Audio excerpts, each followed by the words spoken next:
Assalamualaikum warahmatullahi wabarakatuh. Waalaikumsalam warahmatullahi wabarakatuh. Alhamdulillahilladzi khalaqa faqaddar wa syara'a fayassar wa waffaqa man arada hidayatahu lil Islam. Asyhadu an la ilaha illallah khaliqul bashar wa asyhadu anna Muhammadan abduhu wa rasuluhu sayyidul mukhtar.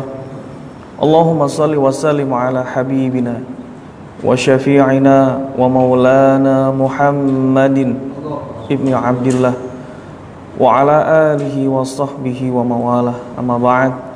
Hadratal muhtaramin, para asatid, para tokoh, para hujjaj, mobil khusus Ketua DKM masjid kita Ustaz Marta, Bapak Haji Mukra, Bapak Imam, Bapak Haji Rashid, bapak-bapak yang lainnya yang tidak bisa kami sebutkan satu persatu, namun insya Allah tidak mengurangi rasa hormat kami. Malam hari ini alhamdulillah kita kembali dikumpulkan oleh Allah Subhanahu wa taala. Allah Subhanahu wa taala mengilhami hati kita untuk duduk di majelis ilmu, tempat yang dirahmati Allah Subhanahu wa taala. Mudah-mudahan Allah Subhanahu wa taala mengampuni dosa-dosa kita dari wasilah kita duduk di majelis ilmunya Allah Subhanahu wa taala. Malam hari ini kita akan berkenalan dengan nama Allah yang keempat. Setelah kemarin Ar-Rahman, Ar-Rahim, Al-Malik, berarti sekarang Al-Quddus.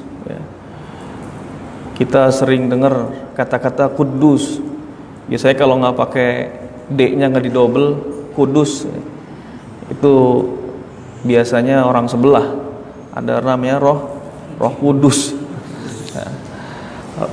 Artinya roh apa Pak Kudus itu? Roh suci. Jadi Al-Quddus termasuk nama Allah Subhanahu wa ta'ala. Wallahu alladzi la ilaha illahu al-malikul Quddus. Siapa Al-Quddus? Apa makna Al-Quddus? Lalu teladan apa yang kita bisa ambil dari nama Allah Al-Quddus? Apa pengaruh nama Allah Al-Quddus dalam hati kita? Kemudian apa yang kita bisa aplikasikan dalam kehidupan kita sehari-hari setelah kita mengenal Al-Quddus? Al-Quddus qad wurida fil Quran marratain. Ada dua tempat di dalam Al-Quran, yaitu di dalam surah Al-Hasyr ayat 23. Sering dibaca imam-imamnya. Wallahu alladzi la ilaha illa huwal malikul quddusus salamul mu'minul muhaiminul azizul jabbarul mutakabbir. Subhanallahi amma yusyrikun. Kemudian yang kedua itu terdapat di dalam surah Al-Jumu'ah. Surah Al-Jumu'ah ayat pertama. Yusabbihu lillahi ma fis samawati wa ma fil ardil malikil quddusil azizil hakim. Ada Quddus, ada Subuh. Bukan pakai shot ya, pakai sin. Kalau pakai shot subuh berarti pagi, artinya salat subuh. Sobahul khair, pagi yang baik atau selamat pagi.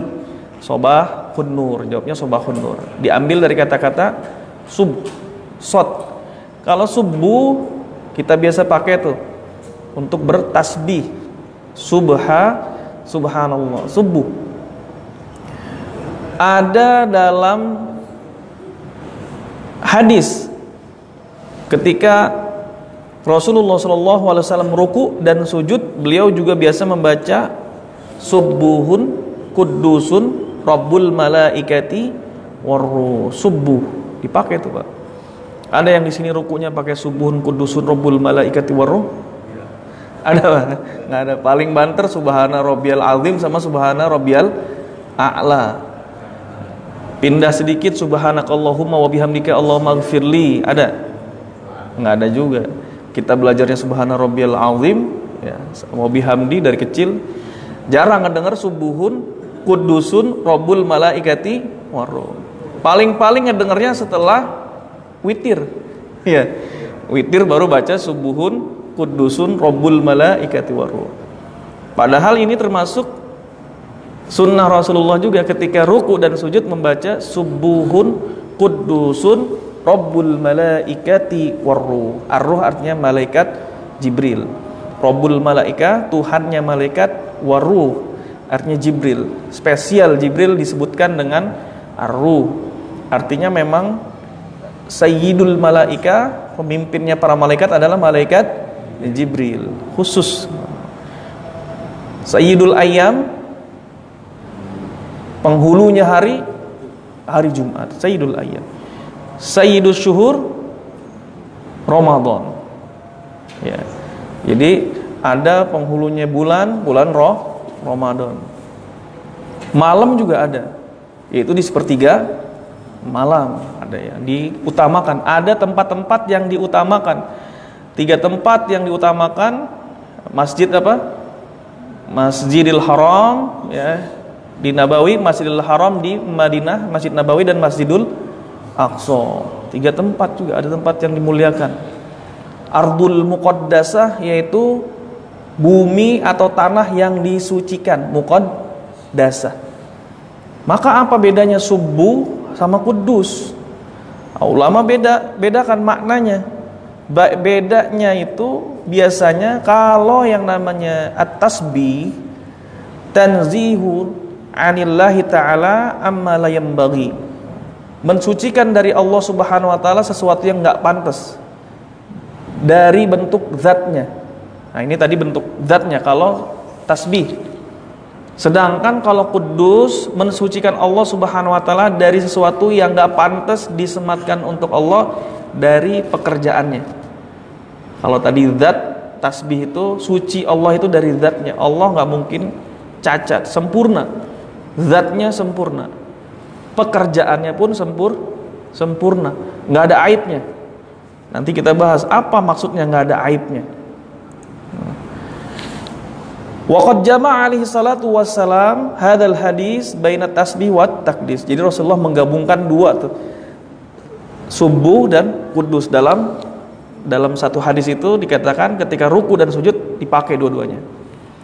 Kemudian dipakai juga di dalam Al-Quran, dalam surah Al-Baqarah, ketika para malaikat wa idh qulna lil malaikati isjudu li Adam fasajadu illa iblis. Ketika diperintahkan para malaikat untuk sujud kepada Adam ya, kemudian dikatakan wa nahnu nusabbihu bihamdika wa nuqaddisu lak, dan kami padahal bertasbih dan mensucikan engkau. Kepada siapa? Nuqaddisu lak, Allah Subhanahu wa taala. Kenapa bikin manusia baru? Belum tentu nanti manusia yang Allah Subhanahu wa taala ciptakan itu mampu untuk mentasbihkan, mensifati Allah dengan kesempurnaannya, memuliakan Allah, mensucikan Allah, baik secara zat dan pekerjaannya. Banyak nanti manusia tidak mensucikan Allah Subhanahu wa taala dalam af'alnya, pekerjaan Allah. Orang ngeluh itu kena musibah, kok gua lagi yang kena, padahal kayaknya udah mah sodakoh, iya jalan, tapi kena juga gitu ya. Ini ada yang nggak beres nih. Atau dia mempertanyakan keadilan Allah. Maka ini disebut dengan tidak mengkuduskan Allah, mensucikan Allah dari sisi pekerjaan Allah. Pekerjaan Allah sempurna, terukur. Allah itu hasib. Apa hasib? Hasib itu detail. Kalau ada komputer bisa melihat di Cina itu, Pak, satu orang itu termonitor semuanya. Apa aja dah. Kerjaannya apa, semuanya di pemerintahan. Utangnya berapa, ketahuan. Pokoknya punya poin. Kalau poinnya bagus, bisa ngutang dia ke bank. Kalau poinnya jelek, pernah bikin pelanggaran segala macam, udah terdeteksi. Di bank juga ada ketahuan nih, merah nih orang, nggak bisa minjem. Itu benar-benar detail. Dan Allah Subhanahu wa taala maha detail, Al-Hasib, detail banget Allah Subhanahu wa taala. Jadi apapun ma'asaba min musibatin illa biidznillah. Musibah yang menimpa kita itu nggak ada lain dan bukan itu memang atas izin Allah Subhanahu wa taala. Hati-hati, jangan-jangan kita dulunya pernah maksiat. Kemudian ada ulama-ulama salaf bilang, "Innila a'siyallahu." Dulu sungguh saya pernah bermaksiat. Fa'arid dzalika fi khuluqi khadimi wadabati. Ternyata pengaruh maksiat saya itu berpengaruh terhadap khuluq. Khuluq itu akhlak pembantu saya dan tunggangan saya. Bahkan dalam satu riwayat itu berpengaruh kepada anak dan istrinya. Maksiatnya bapak kerjain ternyata punya pengaruh buruk dalam khuluq. Khuluq itu akhlak. Anak jadi ngebangkang. Jangan-jangan kenapa? Itu akhlak kita dulunya kayak gitu, maksiat sama Allah. Kita bingung, ya Allah, saya udah sedekah, saya sudah zakat keluar, nih anak masih susah banget nih. Bahkan ada yang kena narkoba lagi. Nauzubillah. Ini kenapa? Kata ulama salaf dulu, inilah aksi Allah, saya bermaksiat sama Allah, maka saya dapati pengaruhnya itu terhadap akhlak istri saya, terhadap akhlak anak saya. Pembantu saya juga bikin repot. Bahkan dabah tuh tunggangan, Pak. Kalau dulu tunggangannya himar, keledai. Sekarang jangan-jangan motor mogok gara-gara kita pernah maksiat. Gara-gara kemarin maksiat sama Allah, motor dikasih mogok. Itu pengaruh dari maksiat. Ya. Masya Allah gitu. Dalam kitab Jami'ul Ulum wal Hikam dikatakan seperti itu, sampai seperti itu pengaruhnya. Maka jangan bersuudzon sama Allah. Bisa jadi memang Allah hasib, Allah detail. Ente sodakonya segini, 50.000, dosanya banyak. Dihapusinnya segini, masih kurang nih. Kasih dulu musibah dikit gitu kan ya. Kasih musibah dikit, pas tuh motor mogok di jalan, istri ngebangkang, biar bikin ente sabar dapat pahala. Nah, pas tuh. Sodakonya lumayan gede. 1 jutaan lumah. Itu hilang semua mungkin. Nggak ada pengaruhnya. Sodakonya 50.000, minta ditologinnya banyak gitu. Mending 50.000 tuh gede, Pak. Ada yang mungkin ngasih 50.000, pas dilihat di kantongnya yang 10.000 nggak keluar, salah ngasih. Pengennya 10.000, keluarnya 50.000. Nyesel, ya Allah, itu kenapa 50.000 yang masuk? Niatnya 10.000. Nah, maka apa makna Al-Quddus? Ya. Al-Quddus atau As-Subbu dalani ala tanzihillah anin naqais wal uyub. Jadi menunjukkan kita mensucikan Allah Subhanahu wa taala dari sifat-sifat kekurangan dan aib. Kemudian menafikan seluruh ketidaksempurnaan. Jangan sampai ada terbenak bahwa Allah Subhanahu wa taala enggak sempurna. Perbuatan Allah ada yang kurang. Nah, ini hati-hati. Atau pekerjaan Allah, sifat Allah ada yang nggak sempurna. As-sinnah itu artinya ngantuk. Dibaca sering sama bapak-bapak itu. Allahu la ilaha illa huwal hayyul qayyum la ta'khuduhu sinatu. Nah, la ta'khuduhu sinatu wala naum. Allah yang nggak ngantuk. Hati-hati, Pak, Allah nggak ngantuk. Kemarin kita bahas namanya Al-Malik ya. Bagaimana Ibrahim bin Adham ngasih nasihat sama orang yang pengen maksiat. Allah itu nggak ngantuk. Artinya apa? Allah selalu terjaga. Wala naum, Allah nggak mungkin tidur. Berani-beraninya kita bikin maksiat. Emang Allah tidur? Emang Allah ngantuk? Kelihatan ente mau buat maksiat di mana aja. Maka kata Ibrahim bin Adham, kalau seandainya mau bikin maksiat, la ta'kulu min rizqihi, jangan makan dari rezeki Allah Subhanahu wa taala. Enggak ada tempat memang. Kalau seandainya masih pengen buat maksiat, jangan maksiat di bumi Allah. Itu Kalau pengen buat maksiat, ya, cari tempat yang Allah nggak ngelihat, nggak bakal ketemu. Allah nggak tidur, Allah juga nggak ngantuk. Kalau kita masih bikin maksiat, berarti secara nggak langsung kita udah tidak mensucikan Allah, menganggap Allah mengantuk, Allah mau tidur, kagak ada yang ngelihat ini, maksiat aja. Nah, itu artinya secara perbuatan kita tidak mengkuduskan Allah. Kita yakin bahwa afalnya sempurna, perbuatan Allah sempurna, sifatnya sempurna, zatnya sempurna, nggak tidur, nggak ngantuk, nggak pernah lalai, tapi masih mengurangi kesempurnaan Allah dengan maksiat kita. Maka harus mensucikan Allah dengan perbuatan tadi. Kemudian wa an yusbihahu ahadun min khalqihi. Allah Subhanahu wa taala juga suci daripada menyerupai makhluknya. Laisa kamitslihi syai'un. Allah enggak seperti dengan makhluknya, enggak mungkin. Wa huwas samiul basir, dan Allah Maha mendengar lagi Maha melihat. Kemudian Allah Subhanahu wa taala munazzahun 'anil lughub, enggak mungkin capek. Wal walad tidak melahirkan, ya, tidak beranak dan diperanakan. Ya, saudara kita itu, saudara di luar agama kita mengakui bahwa Allah memiliki anak. Allah Subhanahu wa taala munazzahun 'anil walid. Enggak mungkin Allah beranak. Ini wa mazmun ma yunazzahu anhu tabaraka taala syai'ani. Maka dalam mensucikan Allah Subhanahu wa taala itu ada dua hal. Yang pertama, annahu munazzahun an kulli ma yunafi sifati kamalihi. Kita mensucikan Allah Subhanahu wa taala dari sifat-sifat yang menafikan kesempurnaan Allah. Seperti apa? Fa inna lahul muntaha fi kulli sifatin kamal. Seperti kita menganggap bahwa kesempurnaan Allah itu terbatas, pasti ada ujungnya. Nah, ini nggak mungkin. Fahuwal mausuf bil kamalil ilm, karena Allah Subhanahu wa taala memiliki kesempurnaan ilmu, kesempurnaan qudroh. Qudroh itu kemampuan. Emang Allah nggak bisa apa bikin gua kaya? Meragukan kemampuan Allah gitu.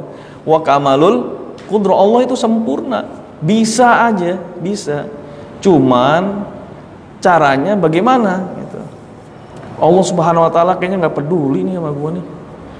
Ditanya, kalau orang-orang yang bilang begitu nggak peduli, ente dicari malaikat di masjid, ente di mana? Padahal di situ ada rahmat Allah Subhanahu wa taala, kasih sayang Allah itu pedulinya di situ. Ente dicari di antara orang-orang yang sholat subuh, nggak ada. Dicari di antara orang-orang yang sedekah, nggak ketemu juga. Di antara orang-orang yang zakat, ente nggak ada. Dicari di antara orang-orang yang menyambung silaturahim, nggak ketemu juga. Ribut mulu, berantem mulu sama saudara, ribut. Bilang Allah nggak peduli, padahal di situ Allah kasih rahmat, kasih sayangnya. Makanya kata Allah juga Subhanahu wa taala, bagi orang-orang yang masih ribut, saudara masih ribut, adik kakak ribut, sama paman masih ribut, andiru hadaini. Kata Allah apa? Tunggu yang dua ini jangan diampunin dulu. Padahal setiap Senin dan Kamis pintu Allah terbuka, ampunan Allah terbuka. Tapi untuk orang yang masih berselisih sama saudaranya, masih ribut, ini nggak dapat ampunan dulu. Nanti kapan dapat ampunannya? Hatta yastoliha, sampai dia damai.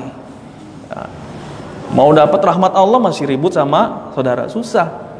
Nah, ampunan Allah itu berat loh. Perlu silaturahim, ya, hatinya terjaga. Kemudian wa munazzahun amma yunafi bidzalika minan nisyan wal ghaflah. Menafikan bahwa Allah itu nisyan, Allah itu lupa, Allah lalai. Jangan sampai, jangan-jangan Allah lupa lagi. Perasaan kita udah begini-begini. Menafikan, oh nggak mungkin Allah lupa. Kemudian wa anziba anhum mithqala dzarrah fis samawati wal ard, nggak mungkin ada yang mampu bersembunyi dari Allah Subhanahu wa taala walaupun itu sebidhi dzarrah, nggak mungkin ada yang tersembunyi. Semuanya terlihat. Debu-debu yang kecil jumlahnya berapa ada di seluruh alam semesta ini, Allah tahu jumlahnya. Kalkulator atau alat penghitung terbaik pun di dunia ini nggak bakal mampu menghitung seluruh debunya, bahkan apa yang paling terkecil dari atom. Wallahu a'lam. Dan Allah, jangan sampai kita mengatakan Allah nggak sanggup menghitung itu semua. Jumlah dengan segala ketetapannya Allah tahu. Daun yang jatuh dari pohonnya Allah tahu. Masya Allah. Masih berani juga kita untuk menyepelekan Allah Subhanahu wa taala. Kita ini sering menduakan Allah Subhanahu wa taala. Artinya menduakan Allah dengan maksiat-maksiat kita. Nganggap Allah nggak tahu. Itu tahu Allah. Allah Subhanahu wa taala tahu hati kita yang berbisik ketika sholat, ya. Ini masih belum sempurna untuk mensucikan Allah. Kita menduakan Allah. Padahal waktu sholat itu waktu munajat, padahal munajat kita sama Allah Subhanahu wa taala. Tapi kita tidak mensucikan Allah dengan apa? Dengan hati kita bermunajat kepada selain Allah. Masih ngobrol hati kita. Belum menyempurnakan Allah. Padahal kalau kita tahu Allah segitu agungnya, itu harusnya minimal bergetar dikit lah.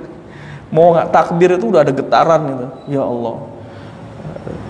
Kemudian ketika baca Al-Quran ada getarannya. Bisa mengeluarkan tangis seperti para sahabat, ya. Abu Bakar setiap baca Al-Quran mengimami sholat nangis. Bahkan dilarang oleh Siti Aisyah ketika Rasulullah meminta digantikan Abu Bakar untuk jadi imam. Karena apa? Gampang nangis Abu Bakar kalau imam. Nanti orang nggak ngedengerin bacaannya, nangisnya doang gitu. Karena apa?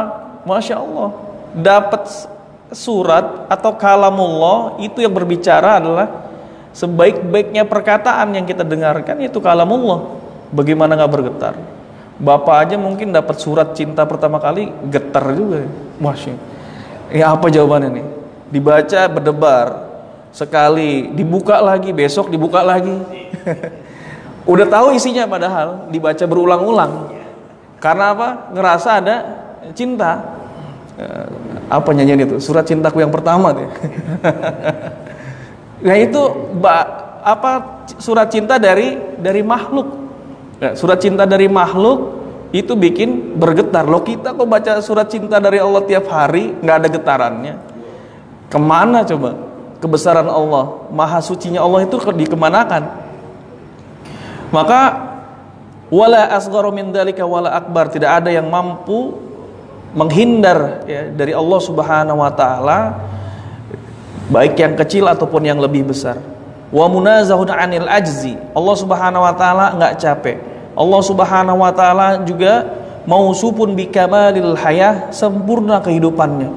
Enggak mati Allah enggak mati. Allahul baqa. Kemudian wal quyumiyah, Allah terus-terusan mengurusi makhluknya. Yas'aluhu, Allah Subhanahu wa taala, ya, mengurusi seluruh makhluknya. Wa munazahun an diddiha minal maut, dan lawannya itu kematian. Gak mungkin Allah mati. Selalu terus-menerus hidup. Wasinah, dan tidur. Ini yang pertama yang harus kita perhatikan dalam mensucikan Allah dari segala sifat-sifat kesempurnaannya. Lalu yang kedua, ya,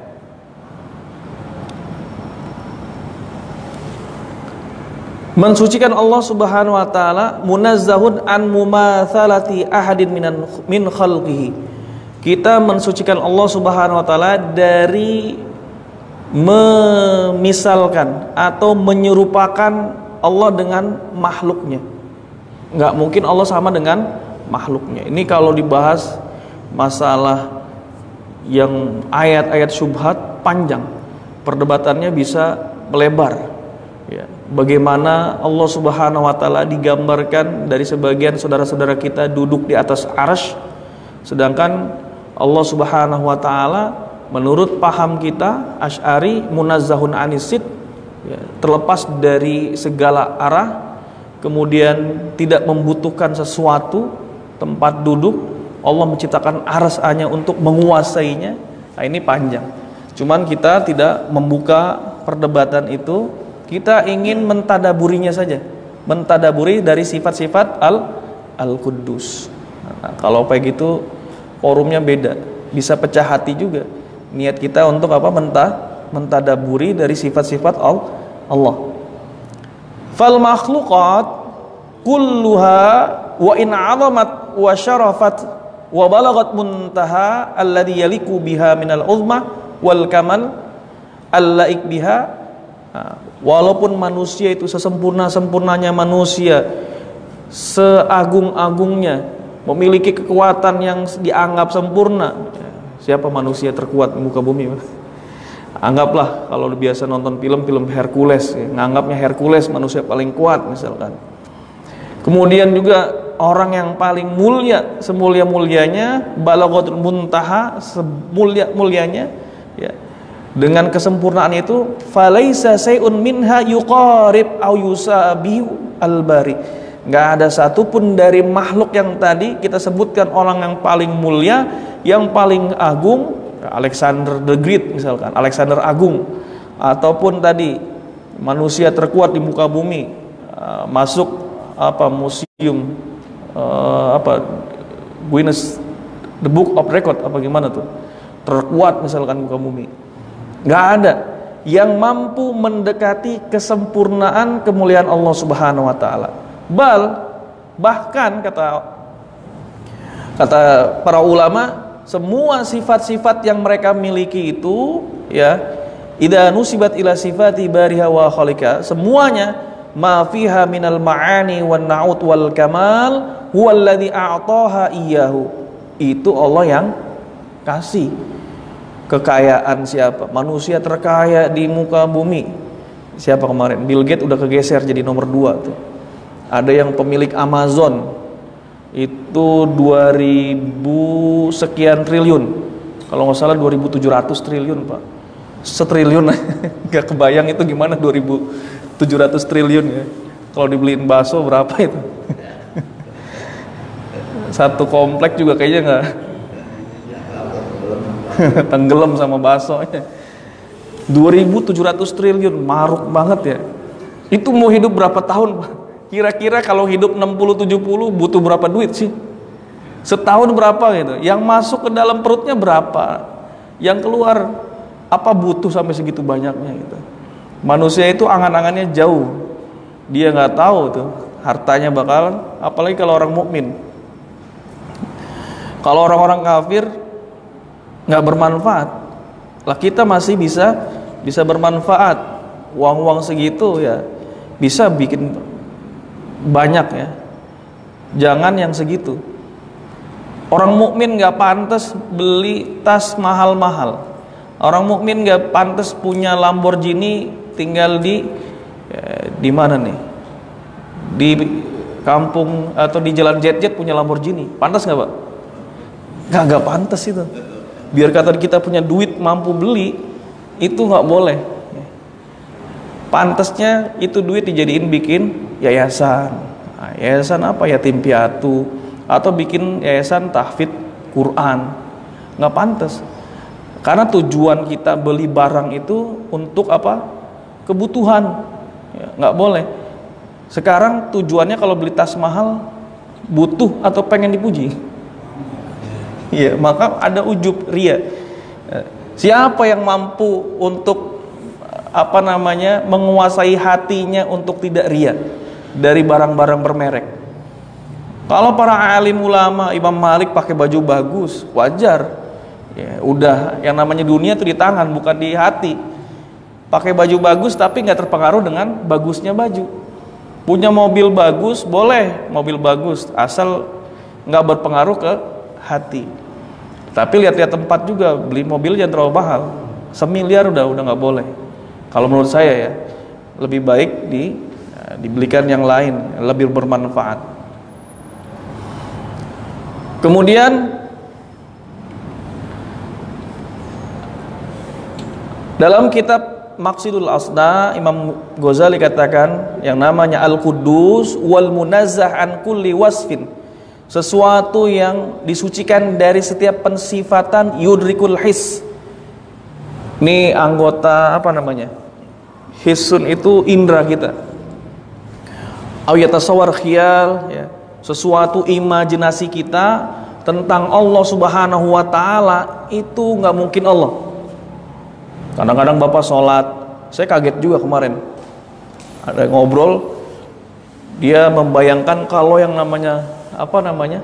Ketika ruku ya untuk menjaga kekhusyuannya, dia bilang seperti dibelai-belai sama Allah katanya. Lah ini yang tergambar berarti rupa dan tangan Allah ketika dia ruku.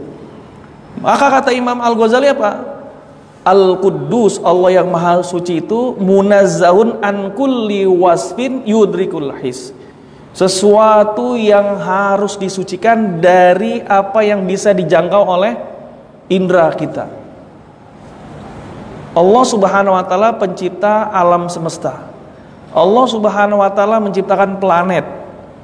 Kita aja jumlah planet nggak tahu, jumlah bintang nggak tahu. Kita hanya bisa mampu mengolah informasi dari sesuatu yang ada. Informasi diolah.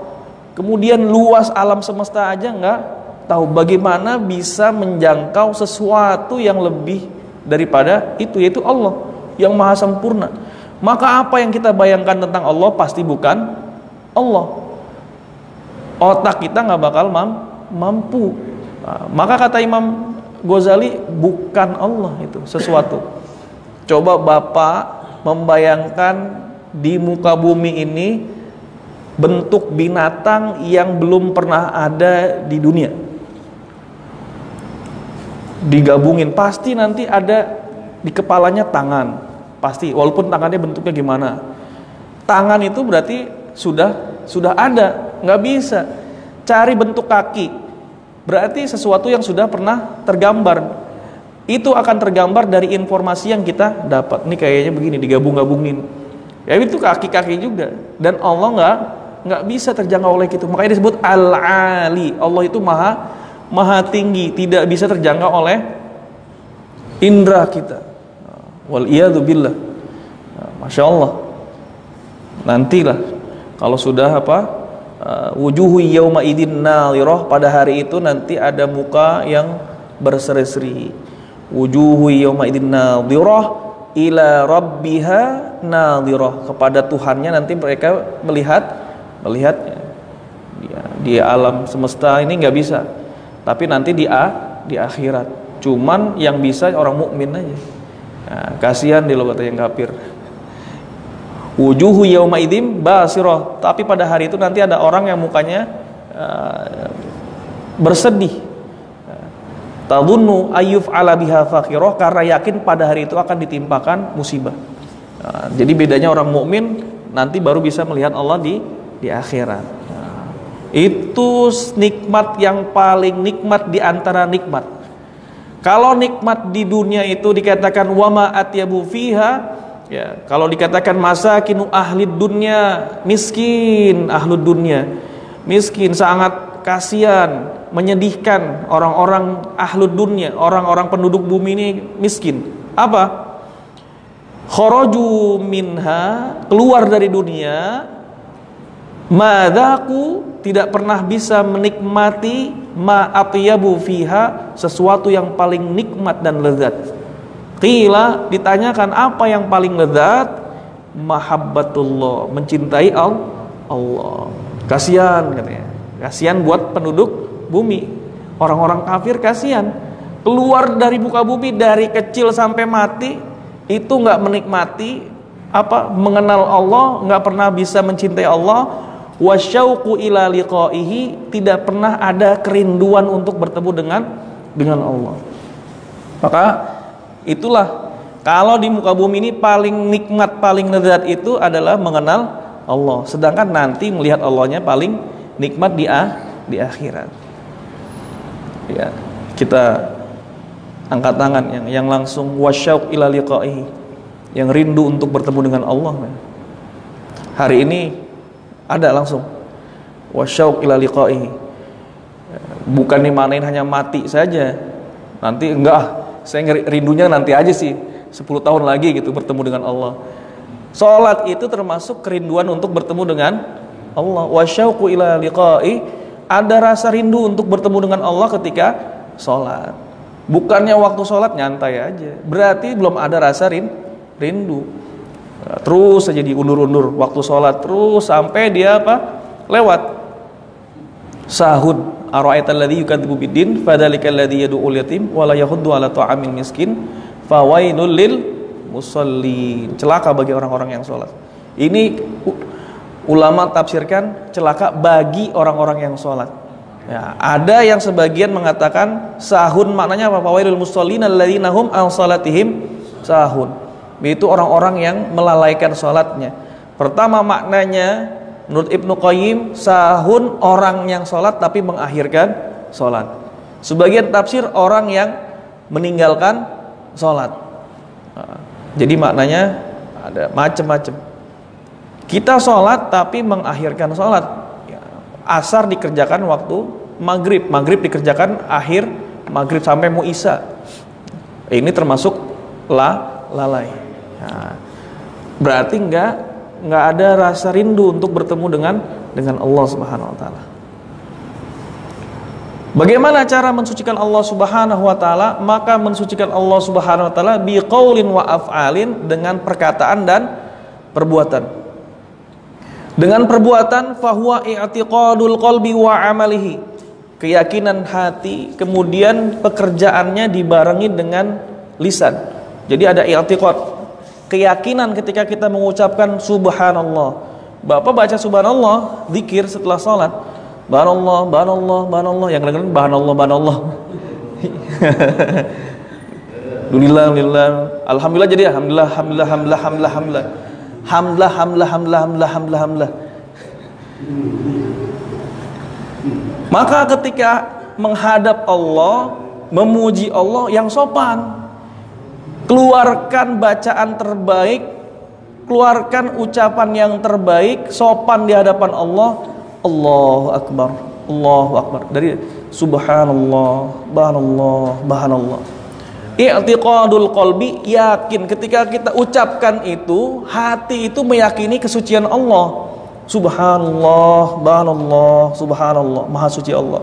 Ini musibah yang datang ke saya, nggak ada yang luput dari pengawasan Allah. Allah sempurna, ini pekerjaan Allah nih.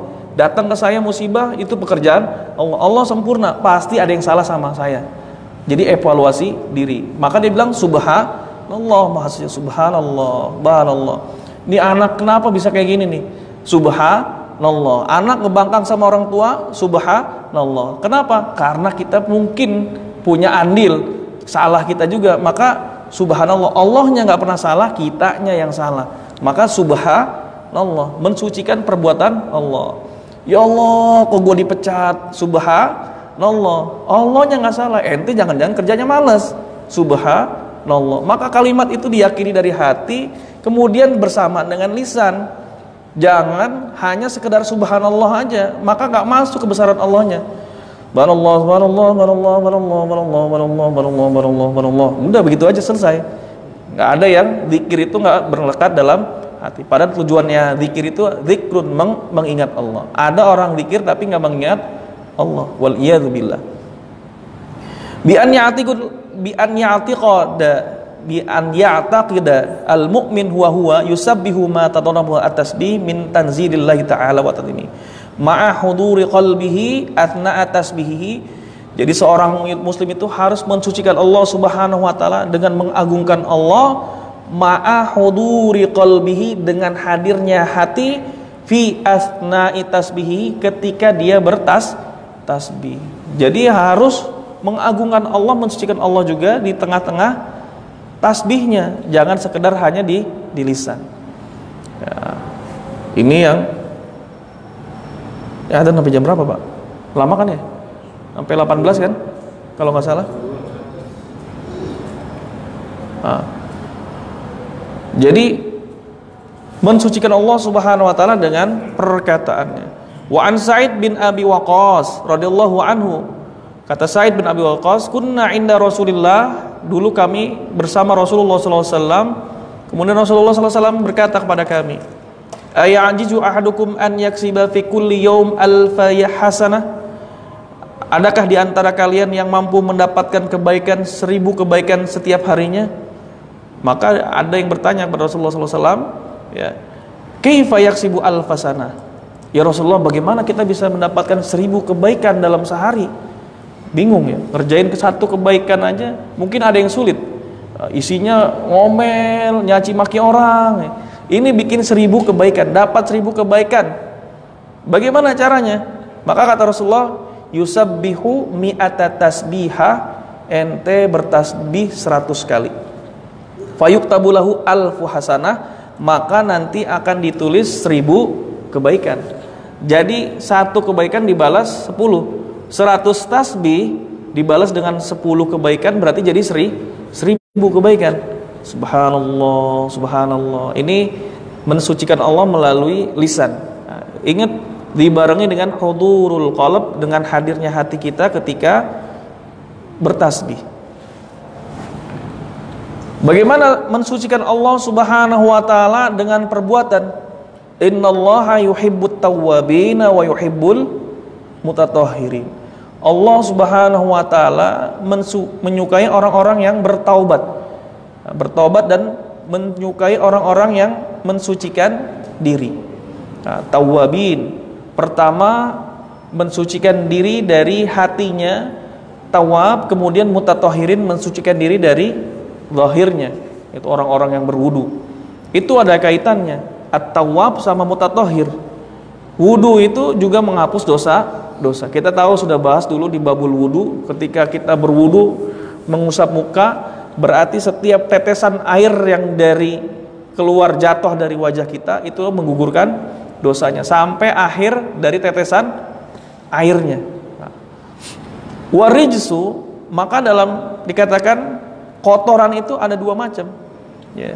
Rijsul batin, kotoran batin, itu hati. Manusia itu harus disucikan dari itu. Seperti asyirku, syirik, ya. Bukan syiriknya orang Indonesia ya, syirik Indonesia beda lagi. Syirik Indonesia itu artinya hasad, dengki, syirik aja, syirik loh, masuk neraka loh kalau syirik. Syiriknya syirik orang Indonesia. Asyirku di sini ya, menyekutukan Allah Subhanahu wa taala. Nah, kotoran batin ini yang harus disucikan. Karena apa? Mengenal Allah Al-Quddus, Allah Maha Suci, maka hilangkan kekotoran batin. Apa saja diantaranya? Tidak ikhlas, ria termasuk kotoran batin. Ini harus disucikan. Ketika kita sholat, kita tahu ada ayat yang ketiga apa? Maliki yaumiddin. Bismillah, alhamdulillah, rahman, malik yaumiddin. Keempat. Kalau misalkan bismillahnya dipakai, kalau bismillah nggak dimasukin ke dalam Al-Fatihah, berarti surat yang ketiga. Malik, kemarin makna malik apa?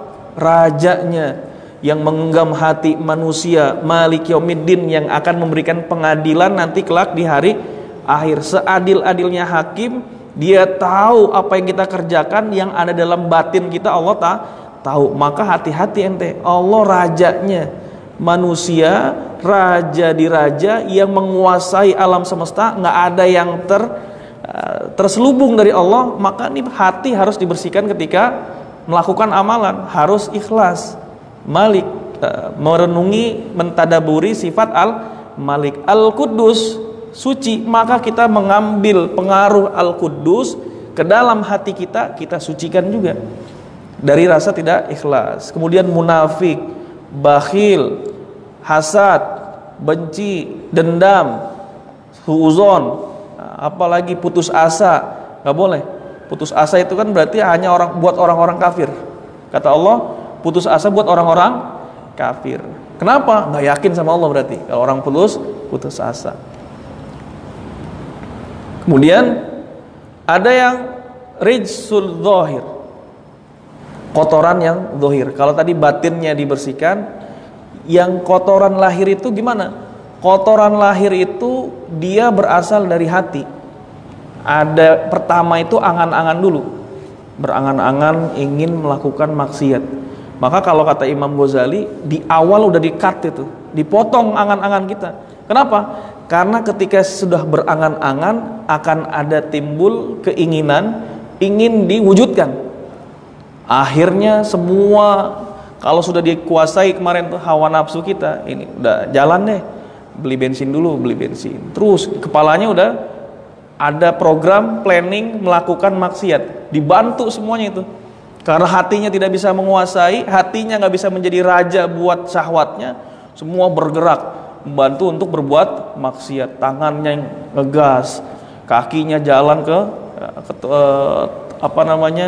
beli bensin, terus saja diarahin ke tempat maksiat. Ini dari mana lahirnya? Dari angan-angan. Maka ketika ada angan-angan berbuat maksiat, pikir-pikir. Tapi kalau berbuat baik nggak usah pikir. Nah itu bedanya tuh. Kalau bikin maksiat mikir dulu, terus berhentikan, sibukkan dengan. Nah ada tekad untuk meninggalkan perbuatan maksiat. Kalau udah terbesit tuh. Dalam Al-Quran dikatakan wa aqimis shalah, kerjakan salat. Caranya apa? Menyibukkan diri dengan amalan taat. Innal hasanati yudhibnas sayiat, ya, karena perbuatan baik itu akan menggugurkan perbuatan dosa. Nah, siap setelah itu ada terbesit atau berbuat maksiat, bersihin langsung. Bersihin dengan apa? Perbuatan baik. Ya. Kemudian ini masih panjang sebenarnya.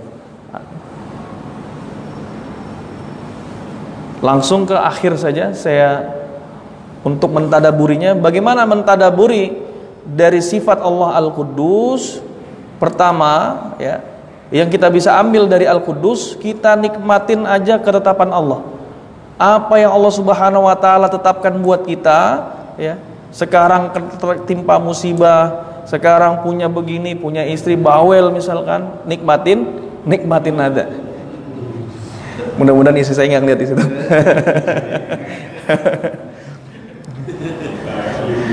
Nah, jangan berprasangka buruk sama Allah. Ana inda dhanni abdi bi, kata Allah, saya itu sesuai dengan persangkaan hambaku. Ya. Maka hati-hati. Tadi saya katakan, pokoknya nikmatin aja keputusan Allah. Jangan-jangan inilah asyallah fa'arifu dzalika fi khadimi wa dabbati. Kata ulama salaf, saya bermaksiat itu pengaruhnya berpengaruh dosa saya kepada anak saya, tunggangan saya, motor jadi mati. Itu karena kita, yang perlu kita lakukan adalah evaluasi diri gitu.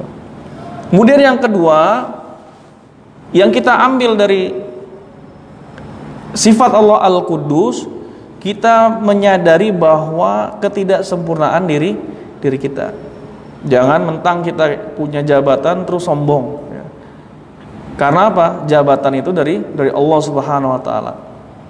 Kita merasa lebih kuat dari orang lain, padahal Allah Subhanahu wa taala Al-Qawi. Allah itu yang qawi. Merasa kaya, kemudian merasa lebih berharga, padahal Allah Al-Ghani yang maha kaya. Kita itu nggak sempurna, nggak ada yang sempurna di mata Allah Subhanahu wa taala. Hanya Allah yang memiliki semuanya. Dzul mulki. Kita baca itu sering, la ilaha illallah wahdahu la syarikalah, lahul mulku. Allah yang memiliki seluruh kerajaan. Kita nggak sempurna. Jadi ketika kita punya kekurangan diri pun kita merasa bahwa Allah yang maha sempurna. Kok gua begini banget gitu ya, nggak anteng. Ya Allah yang maha sempurna. Jadi yakinnya sama Allah yang maha sempurna. Yang terakhir, ya, maka ketika kita menyelami makna daripada Al-Quddus, Ibnu Athaillah dalam kitab Al-Hikam mengatakan, annasu yamdahunaka lama yadunnunahu fika. Ketika manusia itu memuji kita, ya, ingat-ingat ketika kita dipuji orang, Pak, dengan sangkaan bahwa kita itu memiliki kelebihan, memiliki kemuliaan, memiliki derajat yang tinggi, maka mereka muji kita. Fakun anta dzaman linafsika, maka hinalah dirimu. Kenapa? Lima ta'lamuhu minha, karena ente mengetahui hakikat diri kita sendiri. Ente itu hina. Ente itu kalau diam-diam kadang bikin maksiat, orang nggak tahu. Orang memuliakan ente, jangan langsung merasa wah. Kenapa? Kata Ibnu Athilah, fakun anta dzaman linafsika, celak diri ente. Karena ente yang paling tahu diri ente sendiri. Maka orang-orang mukmin itu hakikatnya gimana ketika dipuji? Al mukminu idza mudiha. Orang mukmin itu Pak kalau dipuji oleh orang lain, istahya minallah. Dia malu sama Allah. Malu sama Allah. Ya. Anyatnya alaihi biwasfin la yashhiduhu min nafsihi, karena ia dipuji dengan sifat yang ia tidak dapati dalam dirinya. Maka orang-orang mukmin itu malu ketika dipuji. Kalau pengen dipuji Itu lebih beda lagi, parah lagi. Udah mah tahu kita itu nggak sempurna, pengennya dipuji. Padahal Al-Quddus yang maha suci, suci daripada aib cuman Allah. Lah kita penuh dengan aib, masih juga pengen dipuji. Kita sholat 5 waktu bilang alhamdulillah, segala puji milik Allah, masih pengen minta jatah pujian lagi. Udah tahu aibnya banyak, kita pengen dapat pujian. Maka Rasulullah itu memuji sahabat yang imannya kuat-kuat, ngasih gelar yang baik-baik sama yang para sahabat yang kuat-kuat. Karena dalam satu riwayat, kalau kita memuji orang, kalau dipuji sama orang disuruh apa Pak? Disuruh colok matanya, ya. Disuruh colok matanya. Kenapa? Itu bagi orang-orang yang gak kuat pujian. Akan apa? Akan menghilangkan rasa tawaduknya, rendah hatinya di hadapan Allah Subhanahu wa taala. Kita kan ketika berdiri di hadapan Allah, apa yang kita bawa? Qiyamul qalbi baina yaday rabbi. Ketika kita sholat, ada istilah khusyuk. Khusyuk itu berdiri di hadapan Allah Subhanahu wa taala, hadirnya hati kita dengan apa? Bil khudu' wadzulli, dengan rendah hati dan rendah diri. Kenapa? Karena banyak dosa. Jadi di hadapan manusia kita berendah hati, di hadapan Allah berendah diri. Nah, beda tuh. Ada memang sih orang-orang yang ingin dipuji. Nah ini yang bahaya, makanya bawa apa namanya, pakai baju pengen dipuji. Kadang Pak, kita sebagai orang tua itu diuji dengan anak kita berprestasi, yang pengen dipuji siapa? Ngerasa pengen yang wah itu, ngerasa seneng, yang apa namanya, ujubnya orang tuanya, merasa bangganya itu. Ini hati-hati, anak itu titipan untuk kita didik, ya, agar dia mengenal Robnya, bukan akhirnya ini anak jadi cobaan bagaimana seseorang itu bisa memuji Allah ketika anak kita punya kemampuan yang baik. Kadang-kadang malah kita merendahkan anak orang lain. Loh, anak gua mau udah bisa begini, anak dia mah belum bisa apa-apa tuh. Ini ujian, Allah kasih ujian buat kita. Ya lihat tuh, belum bisa ngomong sampai sekarang. Anak gua mah udah belum bisa ngomong. Udah berapa tahun bu anaknya? 2 tahun, kok belum bisa ngomong? Ini ujian. Maka hati-hati, istri ujian, anak ujian, semua. Yang terakhir, biar selesai, yang harus kita ambil dari sifat Al-Quddus itu, siap dengan kekurangan orang lain. Kita siap dengan siapa aja? Siap dengan anak kita, kekurangan anak kita, siap dengan kekurangan istri kita, siap dengan saudara kita, siap dengan kekurangan orang tua kita, siap dengan kekurangan siapa aja. Baik itu orangnya pemarah, kadang istrinya misalkan banyak omongnya, atau egoisnya. Ya kayak baru kenal kemarin aja, nikah sama istri, udah puluhan tahun masih kagak, kalau bahasa kitanya, kayak gak kenal aja. Kalau cuma sehari 2 hari baru nikah, mah wajar. Ini udah berpuluh-puluh tahun nggak kenal istrinya, sifatnya. Harusnya bagaimana cara menangani ketika istri begini, kan harusnya udah punya strategi. Istri gua begini, berarti gua harus begini. Nah, ini dengan Al-Quddus kita memahami Allah yang maha sempurna, Allah maha suci dari aib, istri kita masih punya aibnya, anak-anak kita masih punya kekurangan, bahkan tadi diri kita banyak aibnya. Nah, jadi tenang tuh, suci dari prasangka. Kalau nanti ada sifat kita bawa assalam, assalam itu artinya selamat. Harus ada selamat dalam hati kita, hasad.